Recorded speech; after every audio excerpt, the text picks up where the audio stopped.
How to unblock contact on Zangi application. Do you guys want to unblock someone from your contacts on Zangi application? If that's so, then this video might help you out. Without further ado, let's get started. First of all, open Zangi app on your mobile device. Once you open the app, now log in into your account with your registered email and password. If you don't know how to log in into the Zangi application, make sure to check out our guide on how to do it. After you get logged in into your account, now scroll down. You will be provided with multiple options over here. Just simply tap on privacy. After you click on privacy, you can see the option for blocked. Tap on it. Select the contact that you want to unblock from Zangi account. After you select it, click on unblock.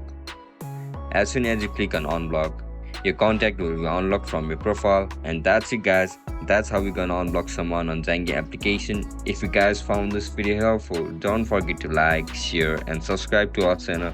And if you guys have any issues regarding Zangi application, make sure to comment down below so that I can help you out. See you in the next one. Bye bye.